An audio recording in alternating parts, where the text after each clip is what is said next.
Hola trotamundos, bienvenidos, bienvenidas a Un Gran Viaje. Soy Pablo Strubel, autor de la web y el libro Cómo preparar un gran viaje y organizador de las jornadas de los grandes viajes. Y en este podcast quiero compartir la experiencia y aprendizajes de gente que ha hecho increíbles viajes de varios meses o años. ¿Empezamos?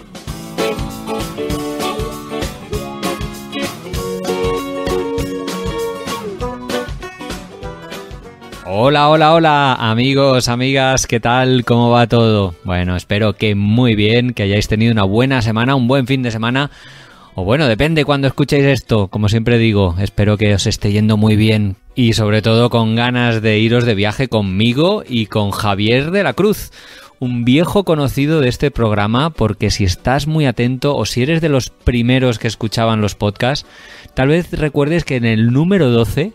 un programa que yo creo que grabé allá por 2016, el número 12, entrevistaba a Javier de la Cruz de su año y medio inicial o 2 años iniciales que había estado viajando por Asia y algo de África en autostop. Es que Javier de la Cruz, ya os digo, es un viejo conocido de la casa, lleva viajando desde 2014, casi ininterrumpidamente. Él dejó su trabajo en una multinacional, en el departamento financiero, para irse a viajar, en lo que pensaba que iba a ser un viaje, bueno, pues normal, de 1 o 2 años. Lo que no sospechaba entonces es que iba a estar viajando casi 8, casi de manera ininterrumpida, ¿no? Bueno, la pandemia y demás, pues frenó sus planes, los planes suyos y los de medio planeta. Pero bueno, él se las ingenió para muy rápidamente, a medida que abrían las fronteras, seguir viajando, que es lo que le apasiona. Pero en este podcast, sí, vamos a hablar de anécdotas, pero es un podcast que estuvo grabado cara a cara en Fitur, en el stand de Radio Viajera, a quien le estamos súper agradecidos. Ricardo, muchas gracias por hacernos un huequito. Y vamos a hablar mucho de un estilo de vida casi nómada, que es el que tiene Javier en estos momentos. Y lo que más me gustó, y le estoy muy agradecido a Javier también, es que habló sin tapujos. Hablamos a tumba abierta, no sé si se dice así, pero a corazón abierto, con sinceridad. Bueno, claro, nos conocemos desde hace mucho tiempo, somos colegas y yo creo que eso se nota, ¿no? Y hablamos con naturalidad, o habló él con naturalidad, de temas que, bueno, a todos nos llaman la atención, ¿no? De cómo se financia, pero también cómo se siente, ¿no? Alguien que viaja tanto, si siente desarraigo o no, del amor, cómo lo hace, qué echa de menos de su vida anterior. O bueno, pues esas reflexiones viajeras que solo te da el paso del tiempo y muchos años de viaje. Por supuesto, hablamos de anécdotas, que tiene un montón, ¿no? Como aquella que, y esta me da mucha envidia, que viajó a la Antártida en un buque de la Armada chilena y gratis. En fin, esto que es un sueño para mí, encima va y lo hace gratis. Bueno, nos cuenta eso, nos cuenta muchas anécdotas de autostop, que es como viaja casi siempre. Nos lleva de viaje con él a países pues como Ucrania o Tayikistán, o nos cuenta anécdotas como que haya pasado 6 cumpleaños en 6 continentes diferentes, En fin, una charla súper amena, espero que os guste mucho. Como os digo, yo creo que es una entrevista entre 2 colegas viajeros, que la disfrutamos ambos un montón y que espero que vosotros también. Y este podcast me gustaría dedicarlo especialmente a todas aquellas personas que estáis apoyando económicamente este podcast, a los que lo hacéis a través de iVoox, a través de la plataforma que tienen, o a través de Patreon, que es la plataforma independiente de apoyo a programas como el mío, a partir de 2,99 € al mes. Realmente es un dinero que no parece mucho, no es mucho, de hecho, ni siquiera 3 € al mes, y que a nosotros, a mí y a mi equipo, nos permite, pues bueno, garantizar o intentar garantizar que esto subsista en el tiempo, ¿no? Que persista independientemente de los patrocinios que pueda tener ocasionalmente en el podcast. En este programa y en Un Gran Viaje, ya os he comentado varias veces, estamos 3 personas trabajando, yo haciendo las entrevistas, pero Will Luna hace la edición del podcast Viajando sin Planes, que aprovecho para recomendar, y Alejandro Martínez, que se encarga de subir el podcast a las diferentes plataformas, a las redes sociales, a la entrada del blog. Y al final, pues bueno, esto es un dinero, esto es una inversión de tiempo y de dinero, y por eso este programa me gustaría dedicárselo especialmente a aquellos que semana tras semana, mes tras mes, estáis ahí apoyando el podcast económicamente. Si aún no sabías que lo podías hacer y te apetece darme las gracias de esta manera, pues en la entrada de ungranviaje.org, ahí en la sección de podcast, hay un botón que pone quiero apoyar el podcast, y ahí te explico cómo hacerlo, y también puedes acceder desde la descripción de este podcast. Así que dicho todo esto, no me enrollo más y os dejo con el programa, que espero que disfrutéis un montón. Hola Javier, ¿qué tal? ¿Cómo estás? Hola Pablo, ¿cuánto tiempo? Joder, pues sí, me alegra mucho verte, porque es que yo sigo tus redes sociales y parece que es que no paras de viajar. No sé si es verdad o sí que hay parón. Más o menos. Bueno, hoy hablaremos. Cuando un poco llegó de eso. la pandemia, obligatoriamente tuve que parar, pero si no, 8 añitos ya al pie del cañón. Desde 2014, que es cuando arrancas tu viaje, ¿no? Cambias de vida, porque tú trabajabas en un departamento financiero de una multinacional, estuviste ahí 5 años, hasta que de repente dices, lo dejo todo y me voy a viajar. ¿Qué motivó ese salto al vacío? Bueno, a ver, llevaba ya casi 5 años, como tú dices, en una empresa en la que no me aportaba nada. Llevaba una vida, digamos, muy monótona, una rutina, así que llegó un día que dije, no puedo más. Compré un billete a Tailandia, solo de ida, y empecé a viajar. Abrí el blog, miaventuraviajando.com, y desde entonces pues digamos que no he parado. Bueno, esto precisamente que te acabo de preguntar, y esta pequeña introducción, estuvimos hablando de ello en el episodio número 12, para los oyentes que quieran buscarlo. No lo vamos a repetir, pero en ese episodio estuvimos hablando de 1 año y medio que estuviste viajando por el sudeste asiático y Oceanía. Y estuviste efectivamente viajando pues por allí, por el sudeste asiático, Tailandia, Australia, Nueva Zelanda. Bueno, un viajazo que combinaste además con India al final del regreso, y que te cambió la vida. Y yo quería preguntarte ahora un poco si cuando en 2014 te planteas dejarlo todo para hacer ese gran viaje o este cambio de vida, ¿te imaginabas que 8 años después ibas a estar haciendo esto? O sea... Para nada. La verdad es que yo cuando empecé el viaje fue más un escapar, vivir nuevas experiencias, pero nunca me imaginé que hubiera podido haber llegado a vivir de ello y que 8 años después iba a seguir en esa línea.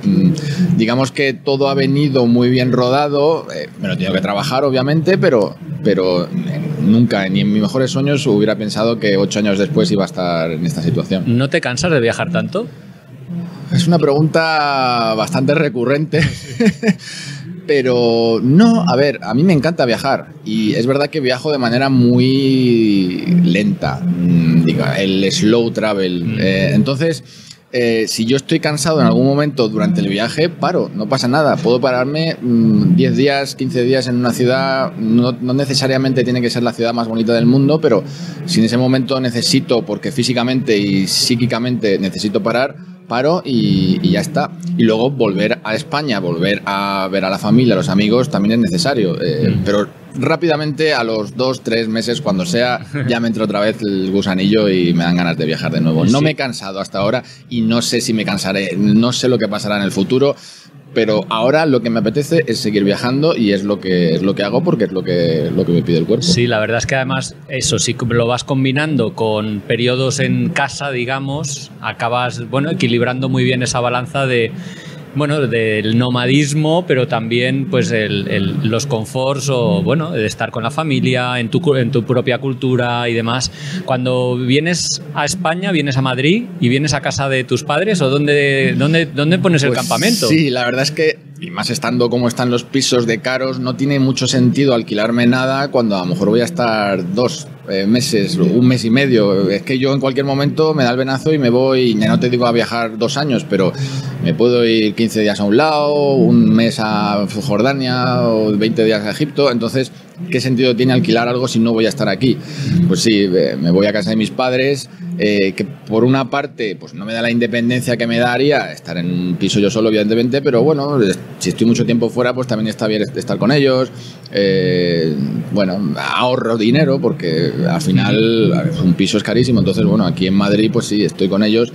Y en cuanto me da el venazo, pues me vuelvo a ir. ¿Qué piensan ellos de esta vida que llevas? ¿Les gusta? ¿Lo han aceptado? Al principio no lo llevaban muy bien. Yo cuando les dije que dejaba un trabajo y me ponía a viajar sin billete de vuelta, pues no lo entendieron, sobre todo porque yo tenía un trabajo fijo en una multinacional, un trabajo estable, y no lo entendieron para nada. Digamos que fueron los que peor se lo tomaron.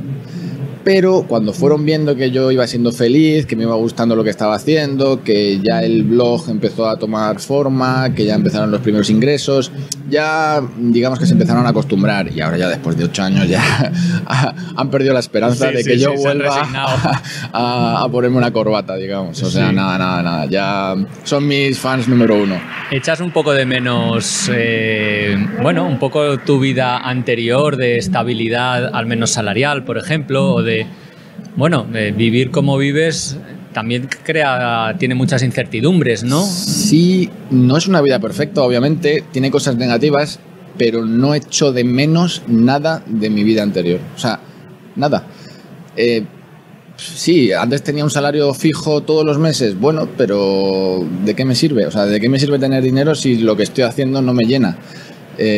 Prefiero tener esa incertidumbre de, bueno, a lo mejor este mes gano más dinero, este mes gano menos. De hecho, tampoco me mato a trabajar para conseguir un montón de dinero cuando, digamos, el dinero que yo voy ganando me sirve para vivir y para ahorrar incluso. Entonces, prefiero vivir la vida de la manera que me gusta a estar nadando en billetes y que no me aporte nada. ¿Y no echas de menos un poco, no solo, o sea, de tu vida anterior, pues un poco las amistades, las rutinas de, yo qué sé, de poder apuntarte a un gimnasio o a aprender o clases o... Eso sí, pero también es verdad que yo evoluciono, la vida evoluciona, yo me voy haciendo más mayor, entonces a lo mejor los planes que tenía antes ahora ni siquiera podría hacerlos. Por ejemplo, con mis colegas de toda la vida, pues me iba los viernes, el sábado, no sé qué. Ahora mis colegas de toda la vida están con unos con hijos, uno ha tenido mellizos, el otro no sé qué, el otro se ha ido de Madrid. Entonces al final, ni aunque quisiera, podría volver a la vida que tenía antes, porque cada uno va evolucionando. Uh-huh. Entonces, bueno, sí, hay cosas concretas, momentos puntuales que dices, hostia, está bien tener una rutina o por lo menos parar. Pero al final, cuando vengo aquí a Madrid y estoy un tiempo rápido, me dan ganas de volverme a ir. O sea, no es lo que me apetece ahora, al menos. Oye, ¿y el tener pareja? Porque también es complicado. Bueno, ¿no tienes pareja? No voy a hablar de esas cosas. Porque está complicado. Es complicado el viajar, a ver. Nómada. Claro, imagínate, para tener una pareja con el estilo de vida que llevo yo, claro, necesitas encontrar a alguien, como cualquier persona, digamos, normal, entre comillas, que tiene su vida en una ciudad, pero encima que esa persona lleve una vida como tú. O sea, es muy complicado encontrar a alguien que, digamos, se dedica a viajar o viaja alrededor del mundo o tiene esa libertad para viajar y vivir viajando y que encima conectes con esa persona, en fin, que salga algo interesante. Entonces es prácticamente imposible. Obviamente he tenido historias más interesantes, menos interesantes, viajando durante los viajes, pero al final es que es muy complicado que surta efecto, porque la mayoría de la gente al final lo que tiene es una vida en un lugar y yo lo que soy es un alma libre que me gusta moverme. Ya te digo, bueno, es que todas esas son... Complicado. Sí, pero bueno, pros y contras de esa vida... Exacto, incluso yo viajo casi siempre en solitario y muchas veces cuando estoy viajando sí que echas de menos el decir, aquí estaría guay tener una pareja porque este momento concreto en este atardecer, aquí en este lugar precioso, pues molaría compartirlo con alguien. Esas son las cosas negativas, a lo mejor, del estilo de vida que llevo yo. Por eso no todo es positivo. Pero bueno, momentos puntuales sí que uno echa de menos ese tipo de cosas. Pero tampoco uno se va a forzar, quiero decir, si... Llevo, digamos, soltero desde que empecé a viajar, porque es que es muy complicado tener tener una relación estable con alguien y que funcione viajando por el mundo. Sí, ¿no? A ver, o te sigue o está claro, exacto. Y es que tampoco quiero que nadie me siga, que no deje su vida porque me siga. O sea, si bueno, igual te encuentras ahí una alma nómada por ahí y claro. Eso tendría más sentido porque no estoy forzando a nadie. Pero bueno, tampoco es algo que vaya buscando ni ha surgido ni nada. Entonces, bueno. Ya.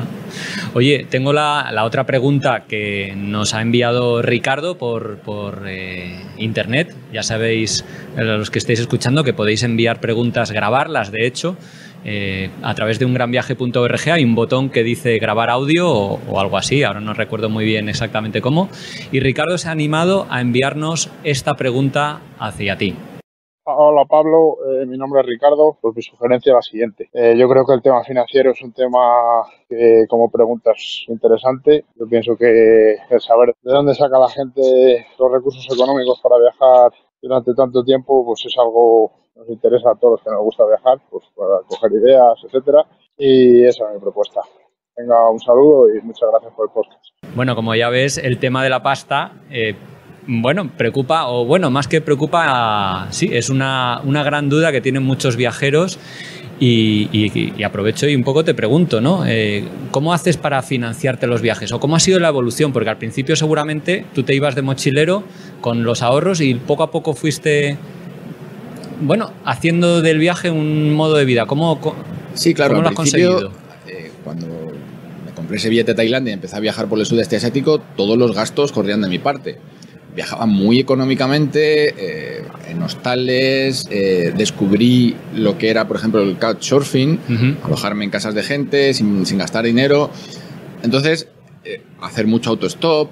Claro. Hay unas maneras muy económicas ¿no? de viajar. Claro, sí que es verdad que con el paso del tiempo el blog me ha dado muchísimo y también ese tipo de colaboraciones, por ejemplo, que hago con hoteles, con agencias y tal, a lo mejor a cambio de publicidad o incluso generando dinero, hacen que yo no viaje de manera tan económica. O sea, viajo más económico porque no gasto dinero, pero si lo tuviera que pagar, tendría que gastar más dinero.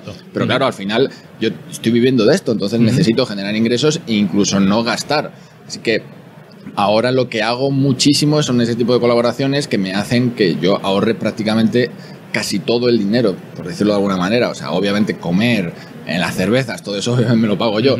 Pero los hoteles, el alojamiento en general, los tours, si puedo, intento hacer ese tipo de colaboraciones que al final me ayudan a mí y hacen que todo este proyecto pueda tener sentido. De esa manera, o sea, digamos que tú disfrutas de un hotel o de una actividad y tú la das a conocer en tus redes sociales o blogs, según el acuerdo que llegues. Exacto. Y digamos, no te cuesta dinero, pero la has podido disfrutar o incluso a veces tal vez te paguen y todo.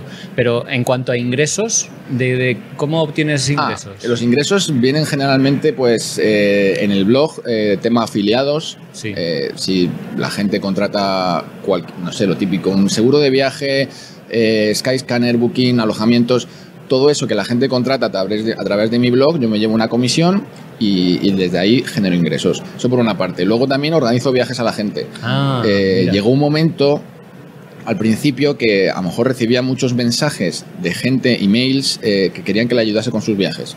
A ver, yo te puedo ayudar con una pregunta concreta, pero ayudarte con todo el viaje. ¿Pero de qué tipo? En plan, ¿qué me recomiendas hacer en Camboya durante una semana? Me voy 15 días a Indonesia. ¿Qué ruta hago? Claro, entonces llegó un momento que dije, bueno, esto es una aportación, claro. A ver, es un tiempo el que yo dedico a esto y al final te estoy ayudando que a lo mejor le voy a hacer ahorrarse muchísimo dinero y le estoy haciendo un trabajo. Entonces al final, bueno, pues la gente me da una aportación, digamos, yo no tengo unas tarifas, pero bueno, la gente me dona un dinero, por decirlo así, para que yo les ayude pues con todo, con el itinerario, con los vuelos internacionales, el itinerario, dónde dormir, tal. Además yo también tengo conocidos o gente en los lugares en los que yo he ido que les puedo mandar allí, pues yo qué sé, conozco agencias, entonces gente de confianza, entonces los organizo todo el viaje y de ahí también tengo ingresos. Igual las mismas agencias con las que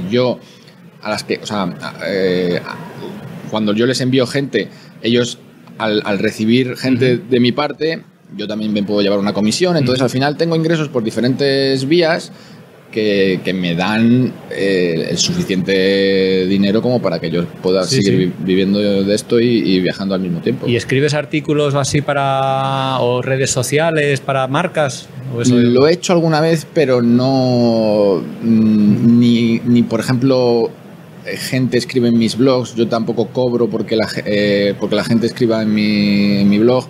Al final mi blog lo escribo yo soy el único que escribo ahí, y he escrito alguna vez algo en otros medios, pero no genero ingresos desde ese punto de vista. No, es que hay mucha gente que le gustaría viajar por mucho tiempo, pero los ahorros al final están limitados, ¿no? Y no son capaces de pues pensar o saber qué se puede hacer para financiarse a medida que se viaja. Claro, pero yo, porque al final he abierto el blog y me ha funcionado, yo tengo ingresos con el blog, pero hay muchísimas maneras de poder generar ingresos mientras que viajes, aunque no tengas un blog de viajes. No sé, hay gente que hace pulseras, hay gente que da clases de inglés. Ahora con el tema de que hay tanto teletrabajo, que la palabra teletrabajo se ha hecho súper famosa a raíz de la pandemia, pero al final es lo que muchísima gente ha llevado haciendo mucho tiempo. Que si tú tienes un ordenador y tienes una manera de poder ganarte el dinero con ello, adelante. ¿Y no te preocupa el hecho, o dicho de otra manera, no preferirías, o cómo se encuentra el equilibrio entre viajar y trabajar? Porque a veces debe ser complicado. Tú te gusta ir a destinos, que ahora entraremos un poco en tus viajes, pero destinos bastante remotos, a veces complicados, con mala internet, y tienes que estar trabajando, ¿no? Tienes eso. ¿Cómo no te genera inquietud o no? No sé, yo es que pienso que a veces es mejor viajar con ahorros y olvidarse del trabajo y luego volver y trabajar, digamos. Es verdad que eso también yo lo he cambiado conforme voy viajando. En el primer viaje, que de hecho viajaba sin ordenador, o sea, yo era el nómada digital más raro del mundo, porque como no me pensé que eso pudiera funcionar, al final pues iba sin ordenador, iba yendo a locutorios perdidos de Indonesia, cosas así. Pero ahí sí que lo llevaba todo mucho más al día, era mucho más constante. Ahora soy constante, pero de otra manera. Por ejemplo, si yo me hago un viaje de 2 meses, ahora que estaba ahí en Kirguistán, Kazajistán, no sé qué, digamos que lo que es el tema trabajo lo he dejado más de lado. Si estoy organizando viajes, obviamente a esa gente les sigo organizando viajes. Pero, por ejemplo, ahora los artículos, cuando los escribo aquí en España, cuando estoy parado. Porque prefiero aprovechar el viaje al máximo a estar... Porque al final, quiero decir, yo prefiero viajar, no quiero que el trabajo no me coma todo el tiempo del viaje. Entonces... me relajo mucho con el tema del trabajo durante los viajes. Yo aprovecho el viaje al máximo y ya luego cuando estoy en España me pongo las pilas o no. Pero bueno, intento ponerme las pilas con el tema de los posts y todo eso ya cuando estoy en España. Pero viajando aprovecho el viaje al máximo. En un año normal, ponle 2022, creo yo que ha sido más o menos normal. ¿Cuánto tiempo pasas de viaje y cuánto pasas en casa? Es que es una pregunta muy complicada porque, claro, me hice, antes de la pandemia, me hice un viaje de más de 2 años. Eso no es algo habitual, o sea, no lo he vuelto a hacer. Eso sí fue del tirón. Eso fue del tirón, sin volver ni nada. En Latinoamérica, 2 años ahí, la Antártida. Luego llegó la pandemia, entonces ha sido todo muy complicado. Pero el 2022, que ha sido, como dices tú, un año medianamente normal, ponle que fuera pues más de la mitad del año seguro.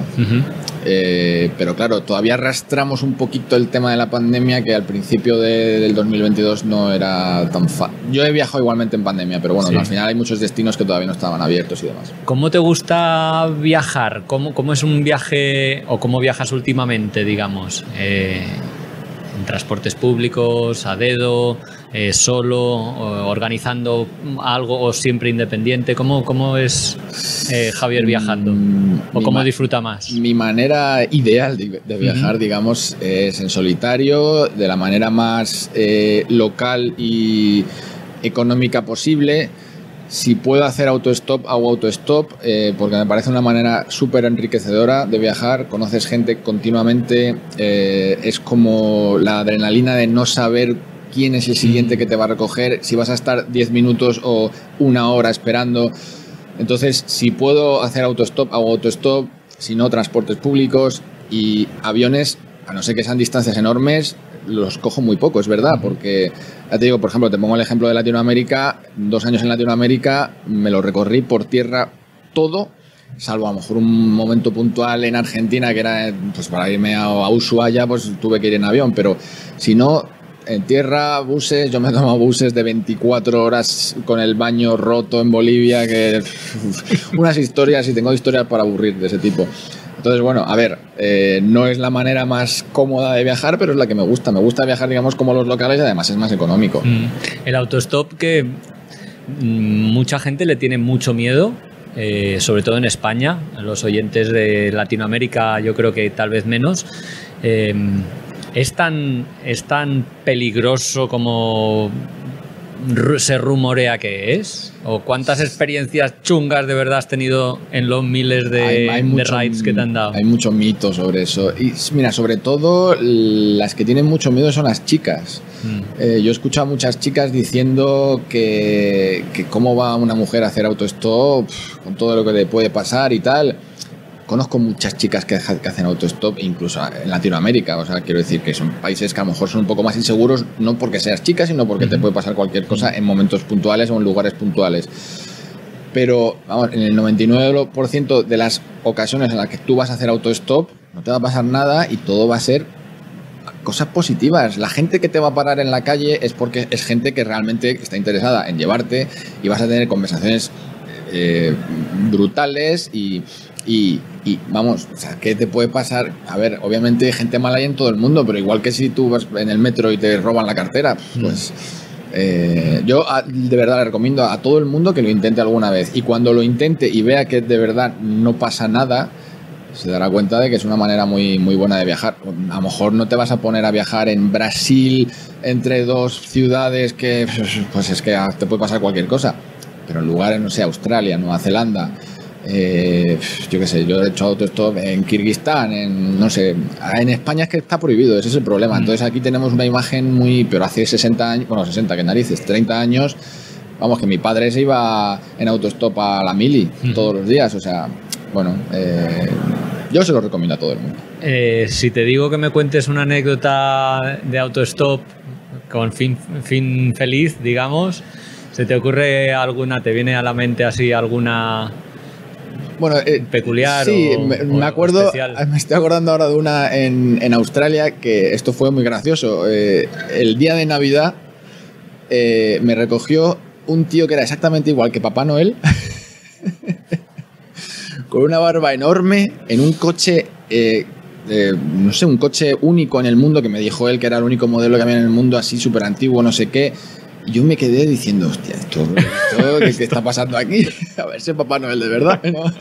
Y eso fue muy gracioso. Además, un hombre de 70 o 80 años, no sé, con la barba blanca. Y eso fue muy gracioso. Pero sí, no sé, ahora mismo no se me ocurre ninguna otra. El 99% han sido cosas muy chulas. Me acuerdo también de una que tenía como 8 gatos en el coche, los gatos saltando ahí, y diciendo, ay, por Dios, que esto ya, que me lleve un poco friki incluso, sí, ¿no? Sí. ¿Te has bajado en alguna ocasión del coche por pensar, uy, me he subido, pero o está borracho o conduce de una manera que me da miedo? Justo. Solamente me ha pasado una vez y fue de las primeras veces que yo hice autostop, porque yo empecé a hacer autostop en Taiwán, nunca lo había hecho en mi vida, y dije, pues me voy a recorrer Taiwán haciendo autostop. Y uno de los primeros se le notaba que llevaba unas copas de más.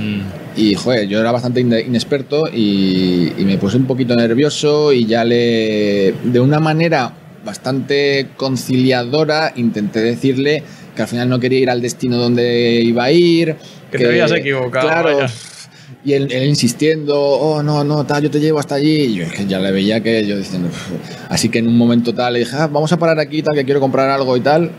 Paramos tranquilamente, y ahí es cuando le dije, nada, al final he cambiado de idea. Sí. No me encuentro bien. Pero vamos, tal. que eso ha sido una vez, de verdad. Una vez, yo, ¿cuántos coches habré podido coger en mi vida? Vamos, no sé, 200, 300, 500, es que no tengo ni idea, pero malas experiencias no he tenido. El 99% son buenísima gente, y del rollo de a lo mejor que un tráiler en Australia me llevó 12 horas con él. O sea, sí. Sí, al final la gente lo que quiere es, bueno, muchas veces supongo compañía, ¿no? Exacto, eso ir charlando con alguien. Los camioneros y la gente que trabaja muchas veces son los más abiertos a ello, porque al final están trabajando y mira, tienen compañía, van a hacerse 10 horas, bueno, 10 o 5, da igual. Y les viene bien que esté alguien ahí que les haga compañía, que no se queden dormidos. Entonces, bueno, para ellos también es una manera de... Bueno, de pasar mejor el rato, desde luego. Javier, cuéntanos un poquito de este... como decía, ¿no? Habíamos grabado aquel podcast, el número 12 de Un Gran Viaje, de ese viaje que hiciste por el sudeste asiático. Luego comentas que en septiembre de 2017 te vas 2 años a Latinoamérica y la Antártida. Y estás hasta 2019 por allí. ¿En qué fue diferente ese viaje? Porque no tiene nada que ver Asia, Australia con América. ¿Cómo fue aquel viaje?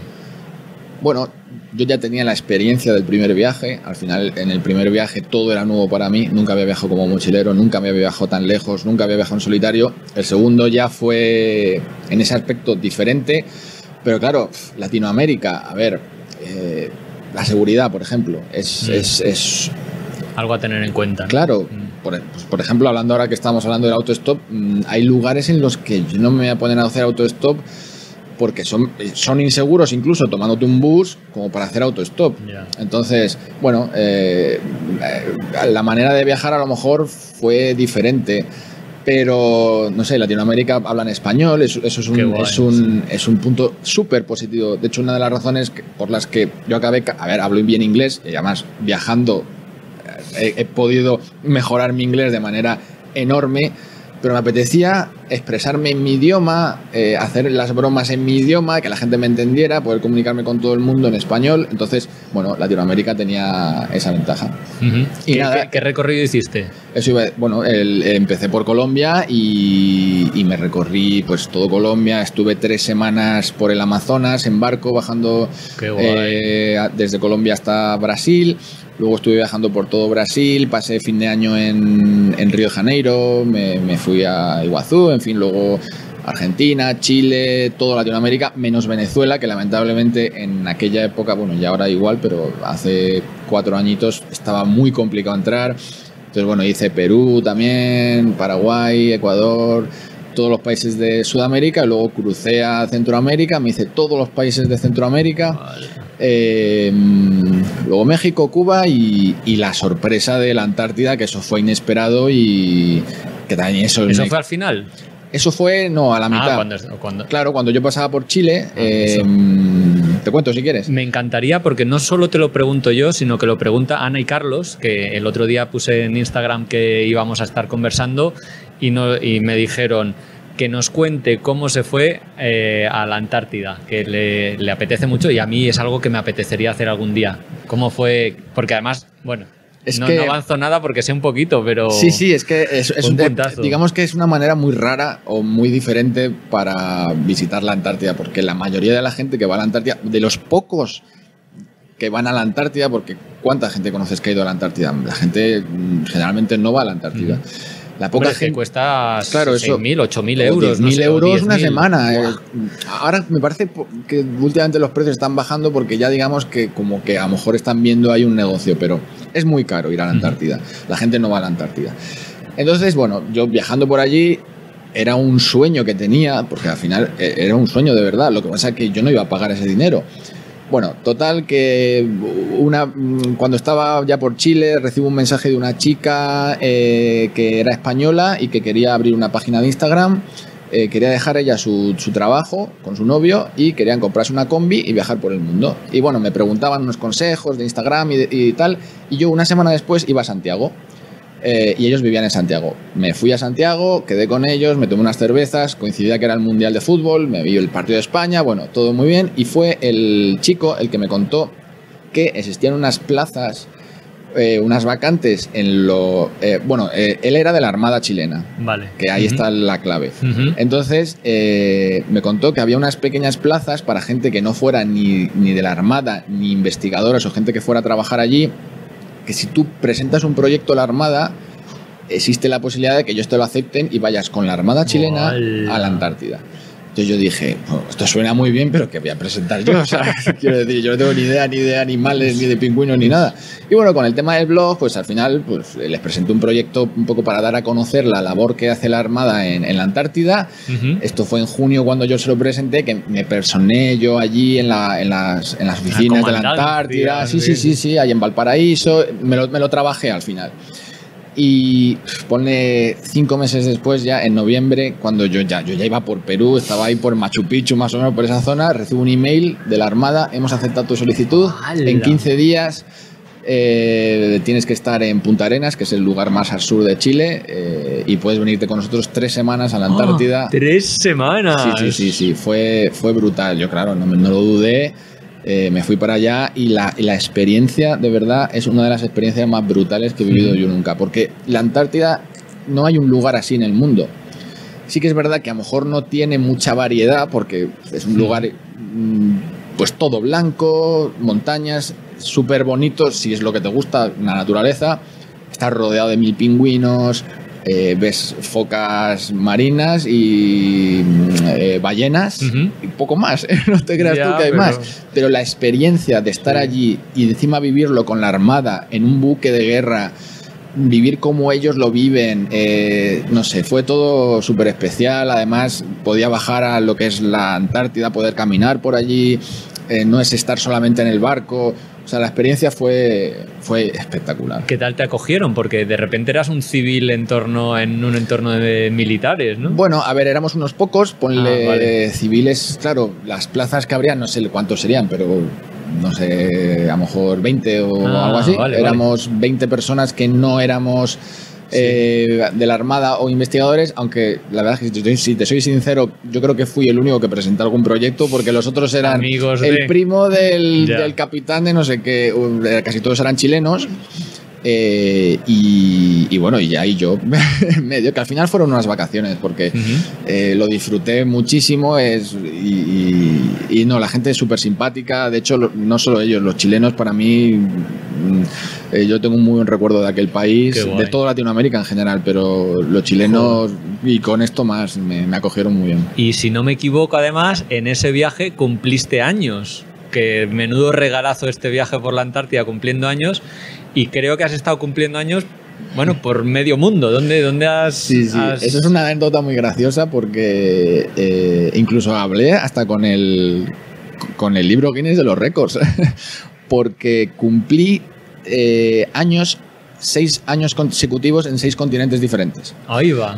Claro, esto es continente, claro. Claro. Y uno de ellos la Antártida, que quién me iba a decir a mí que iba a cumplir años en la Antártida. Fue coincidencia, obviamente, esto no lo iba buscando yo. Yo no voy a decirle a los de la Armada, oye, vamos a hacer el viaje para que coincida mi cumpleaños.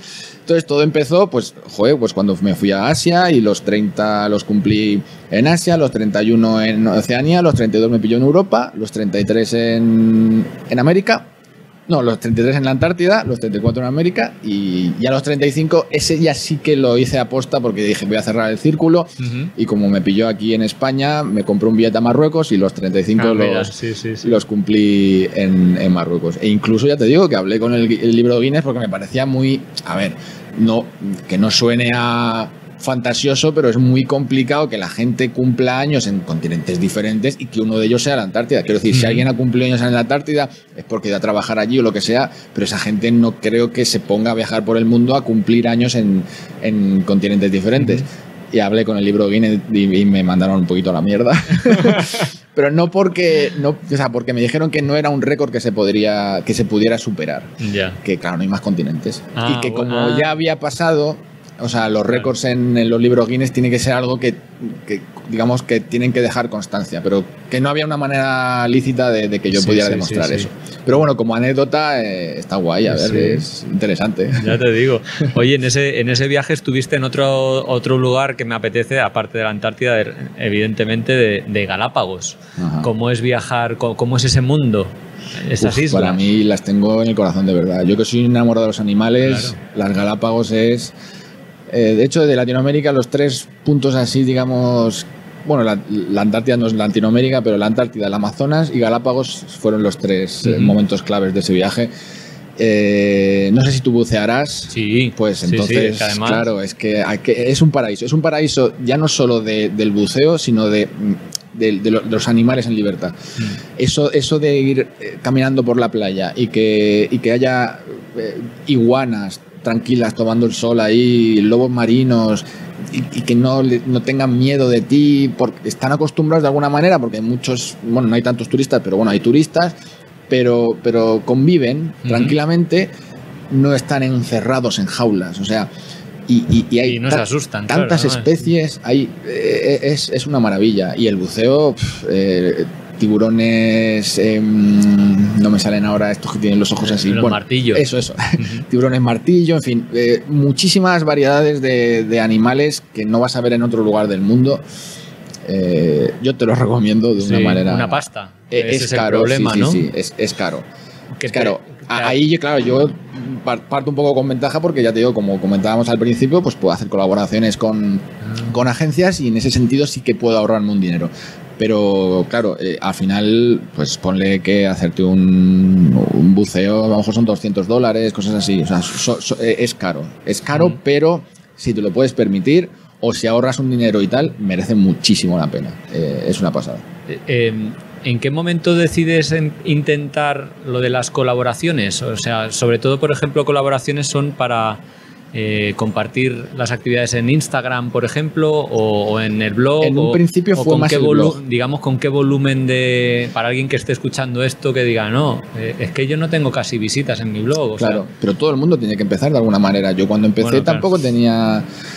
de hecho... Claro, yo empecé a ver el potencial que tenía eso cuando a lo mejor recibía mensajes de empresas o de agencias que querían colaborar y dije, pues mira.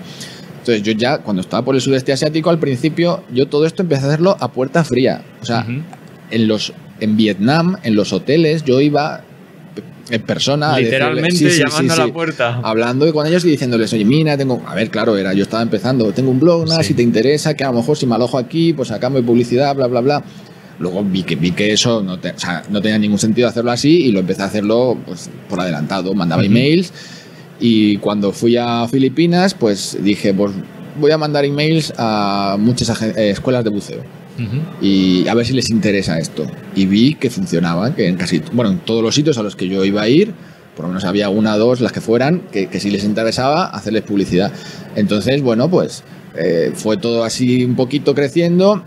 Luego apareció Instagram y es verdad que Instagram ayuda mucho porque al final muchas de las agencias o de las compañías lo que miran son el número de seguidores y tampoco se interesan por mucho más.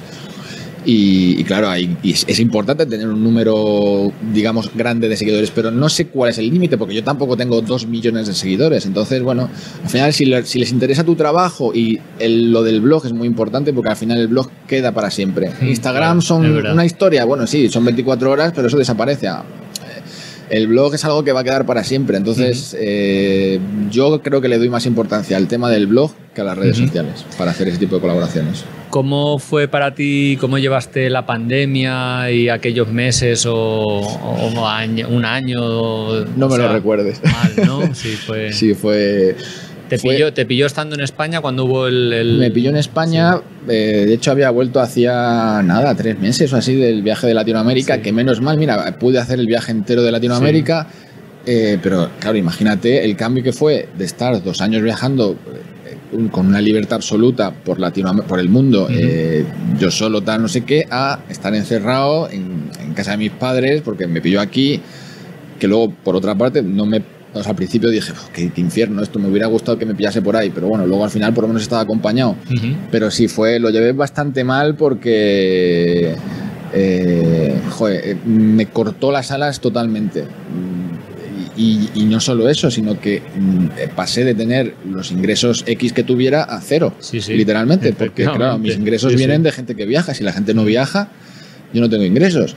Estuve tranquilamente casi 1 año y medio sin ingresos, porque encima, claro, luego la gente empezó a viajar por España y tal, pero bueno, la gente viaja por España, yo no veo porque los ingresos que a mí me vienen son de gente que viaja lejos, que se compra seguros de viajes o que va a viajarse a Indonesia, a lugares que a lo mejor yo les puedo ayudar a organizar sus viajes, pero si viajan por España, nada. Entonces, yo sí tuve ahí, lo pasé mal por la situación que era ya solamente y por el...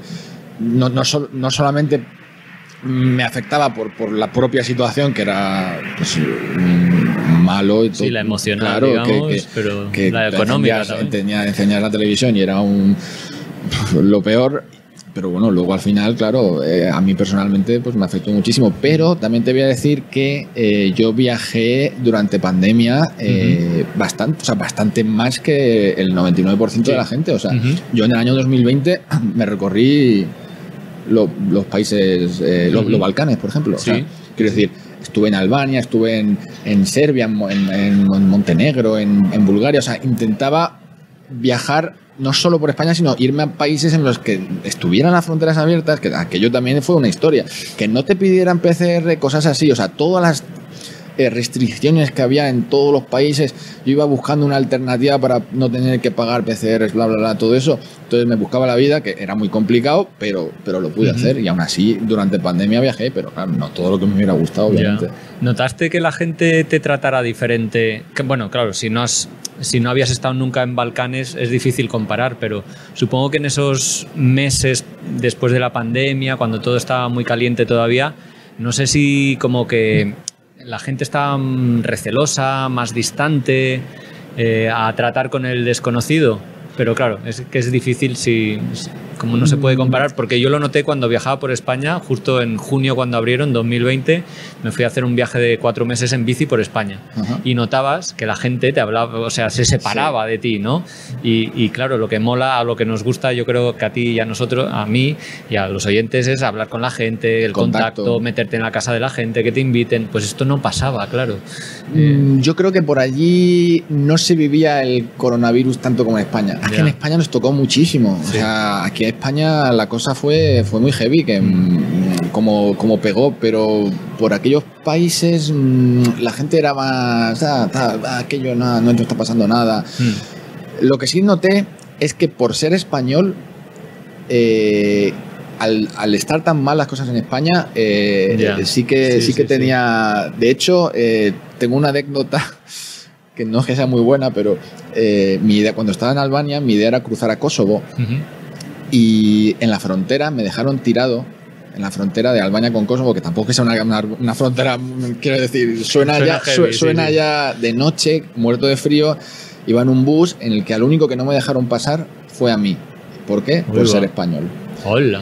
Porque, claro, en aquella época España estaba muy mal con el tema del COVID y bueno, si tú ibas directo desde España a Kosovo, ¿vale? O sea, no podía entrar, pero yo venía desde Albania, yo llevaba 15 días. Claro, o sea, quiero decir, legalmente yo podía haber entrado, pero no le salió de las narices. Yo también pensé que era tema político, por esto de que España no reconoce a Kosovo como país. Pero luego me di cuenta de que bueno, que simplemente era que las cosas estaban muy mal en España y fui al único lugar que me dejaron ahí. Mira, toma la maleta y me quedé solo de noche en la frontera entre Albania y Kosovo sin poder pasar. Oye, en este tiempo de pandemia, pues comentas, ¿no? Como fuiste a los Balcanes, pero también te fuiste desde los Bálticos al Ártico, también estuviste por Ucrania. ¿Te gustan los destinos poco convencionales Justo. Tú lo has dicho, iba a decir poco convencionales, esa misma frase.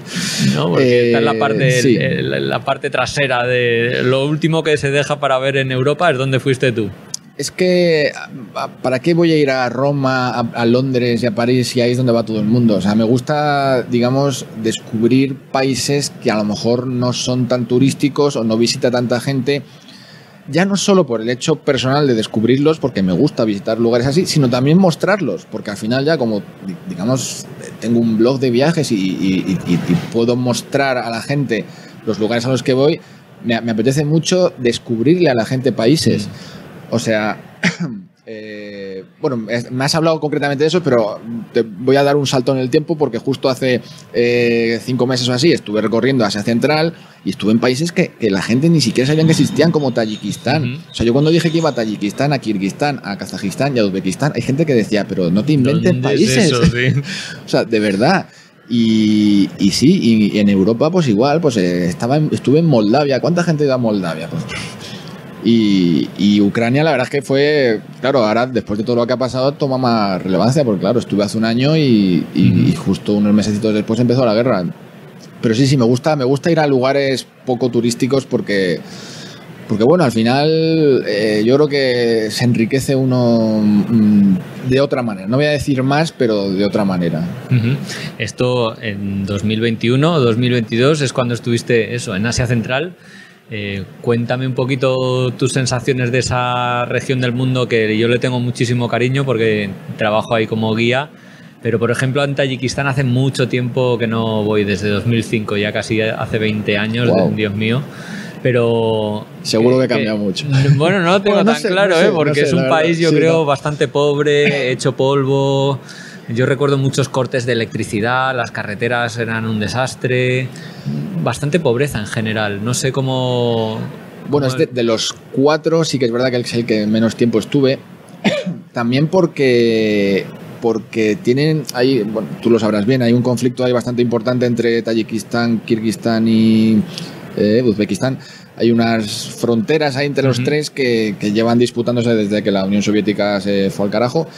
Y justo cuando yo estuve allí en Kirguistán, tuvieron un problemita de que se empezaron a bombardear y eso parecía que un problemita, bueno, entre comillas, sí, claro. Sí. Entonces, la Pamir Highway, la carretera esta, una de las más famosas del mundo, que es así muy escénica, muy bonita, como la frontera estaba cerrada, no pude visitar esa zona de Tayikistán que es enorme, que me hubiera gustado visitar. Sí.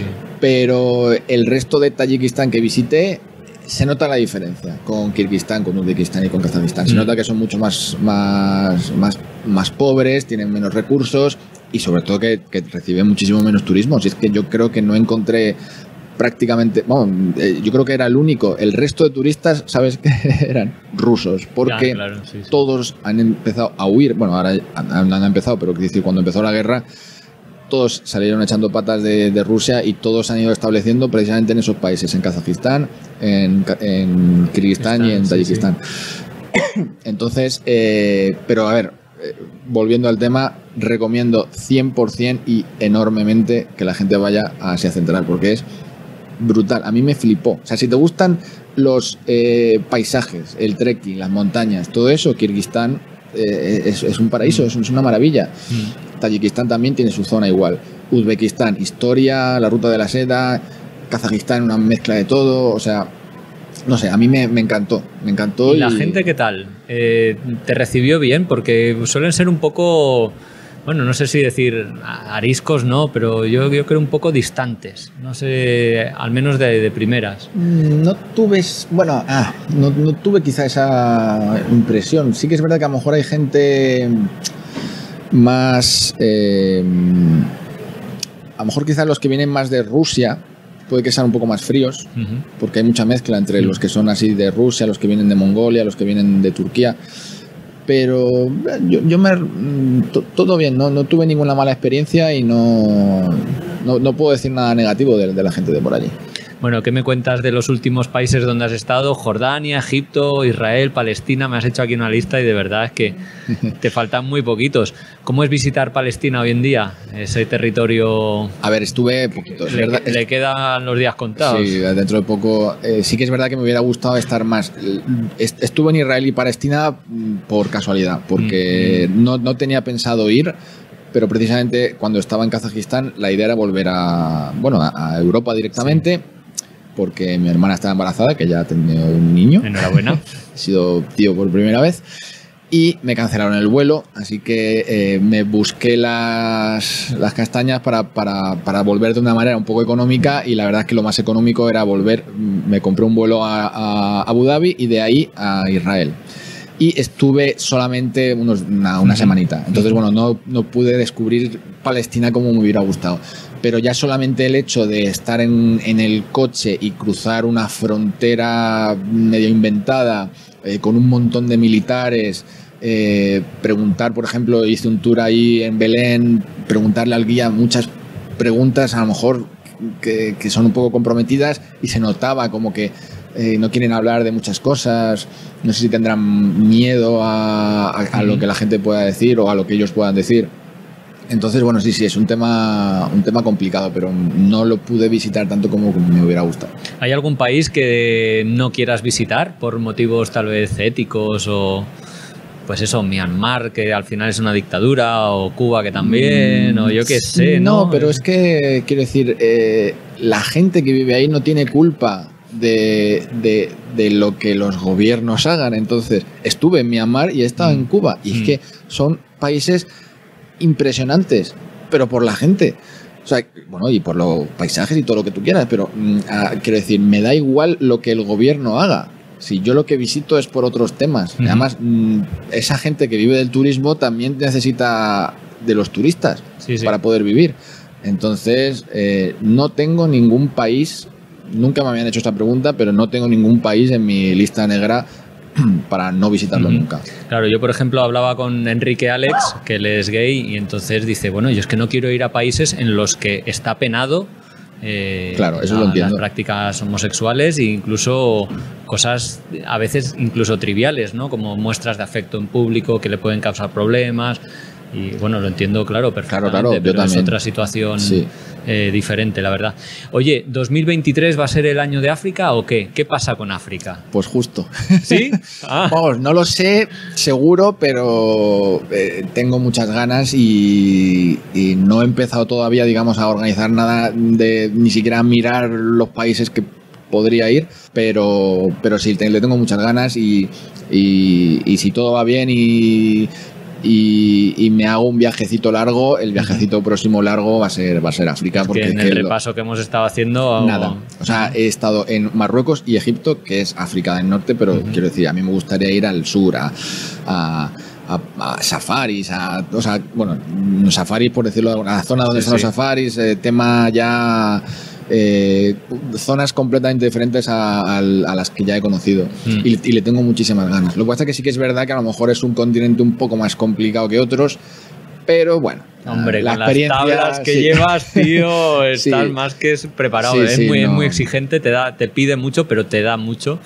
Pero con las tablas que llevas, hombre, no sí, seguro que no tengo ningún problema para nada. Pero bueno, lo tengo que ver porque sí, le tengo muchísimas ganas y seguro que termina cayendo.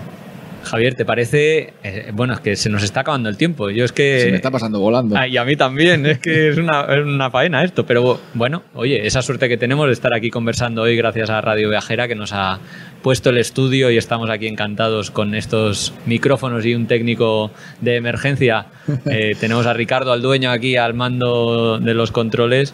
Oye, se nos está acabando el tiempo, pero me gustaría que pasáramos, si te parece bien, al cuestionario en 2 minutos, que en los últimos programas se me olvidaba hacerlo por falta de tiempo al final y me lo han reclamado gente que he hecho una encuesta, que por cierto, oyente, si todavía no has participado y te apetece hacerlo, en ungranviaje.org hay una encuesta para que me digas, bueno, qué te gusta de este podcast, qué no te gusta, a quién te gustaría que entrevistara, cosas a mejorar, duración, en fin. Hay una encuesta ahí y varias personas me han dicho, echo en falta el cuestionario rápido. Así que si te parece, Javier, vamos con él, ¿no? Intentaré que sea rápido. Venga, pues vamos con ello y la primera pregunta va de comida y es, ¿qué comida no te has atrevido o no te ha apetecido probar? Pues mira, en Filipinas hay un animal que se llama balut, que es un embrión de un pájaro medio vivo que no podía con ello. Venga, ¿qué comida te ha gustado más de tus viajes? La peruana en general. ¿Hay algún libro de viajes que hayas leído y que te haya gustado especialmente? No soy tanto de leer libros de viajes, soy más de las experiencias de la gente que me cuenta. ¿Hay algún grupo de música que te haya marcado o que te recuerde o que hayas descubierto durante el viaje? Pues mira, descubrí en Colombia un grupo que se llama Bomba Estéreo y me encantó. No lo conocía y me encantó. Un ritmo tremendo, sí. Dinos un lugar al que volverías ya mismo. El sudeste asiático. Y un lugar al que no te apetece volver. Volvería a cualquiera. ¿Hay alguna buena razón para irme de viaje contigo? Vas a tener aventuras para contar a tus nietos, bisnietos y tataranietos. ¿Cuál fue el destino y a qué edad de tu primer viaje solo? Tenía 29 años, a punto de cumplir 30 y lo hice precisamente de aposta para hacerlo antes de los 30. ¿Y a dónde? Al sudeste asiático. ¿Cuál ha sido lo peor de salud que te ha pasado en un viaje? A lo mejor un accidente de moto que tuve en Tailandia fue complicadito. En Tailandia, en una isla, luego en Bali se me cayó la moto encima. Las motos. Sí. Además allí no se lleva casco porque no existen. Bueno, en fin. Bueno, sí que existen, pero otra cosa es que dé pereza ponérselos, en fin. Que nadie lo lleva. ¿Tienes algún amuleto con el que viajes? No, la verdad es que no soy muy supersticioso. ¿Tienes algún recuerdo así muy preciado de tus viajes? Un souvenir, me estoy hablando. Las experiencias. ¿Hay algún objeto que nunca falte en tu mochila? Pues mira, el móvil, porque es que con el móvil lo hago todo y parece muy material, pero es que es así. Es herramienta de trabajo ya. ¿Eres un friki o experto o súper apasionado de algo? Me gustan mucho las banderas, fíjate. Mira, ¿el qué? Que en cada país al que voy me gusta saber cuál es su bandera, no sé, me gusta el tema de las banderas de cada país, el por qué son así, por qué llevan esos colores. Si tuvieras un cheque en blanco, ¿qué viaje te gustaría hacer? Al espacio. Ya te digo. Sí. Verlo desde arriba tiene que ser eso. ¿Y qué cosas has hecho así viajando por primera vez que creas que no hubieras hecho si no hubieras viajado? Muchísimas. Claro, pues autostop, por ejemplo. Cosas que a lo mejor no me hubiera atrevido ni loco. Alojarme en casa de gente desconocida, que yo decía, pero ¿cómo? O sea, me van a robar todo. Muchísimas cosas. Aprendiendo, o sea, viajando se aprende muchísimo. ¿Hay algo que te hayas quedado con ganas, que tengas ahí como una espinita clavada?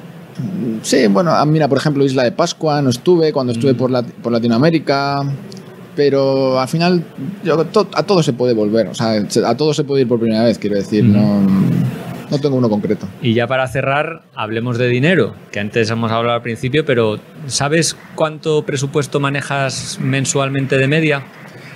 Es que es muy complicado, ya digo, con el tema del blog y demás no es muy fácil saber el dinero que me voy gastando, pero muy poco de verdad, porque... ¿Rollo 500 euros al mes? O te diría incluso, en países baratos 200 y 300. ¡Joder! Sí, porque al final me lo gasto en transportes, que son transportes muy económicos, alojamiento algunas veces, que son muy económicos, comer...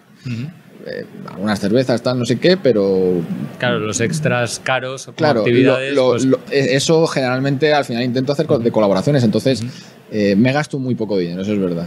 Pues oye, Javier, que de verdad que ha sido un súper placer conversar hoy contigo. Invito a todos los oyentes a escuchar el podcast número 12, si quieren saber un poquito más de aquel primer gran viaje o aquel año y medio inicial por el sudeste asiático y Australia.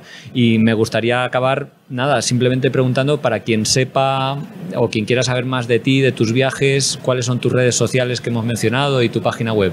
Pues estoy en todas las redes sociales como Mi Aventura Viajando, en Instagram, TikTok, ahora que me lo acabo de hacer. Wow.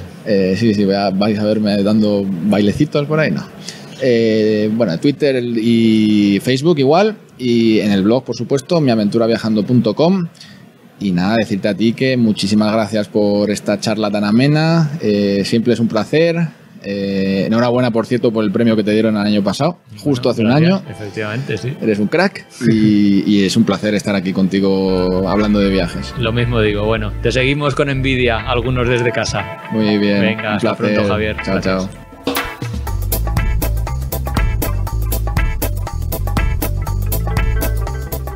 Y esto ha sido todo por hoy. Os quiero dar las gracias por haber escuchado hasta aquí. Si os ha gustado mucho, compartidlo, dadle al like o, poner cualquier comentario que os parezca relevante, porque eso nos da mucha energía y ganas de seguir adelante con este proyecto.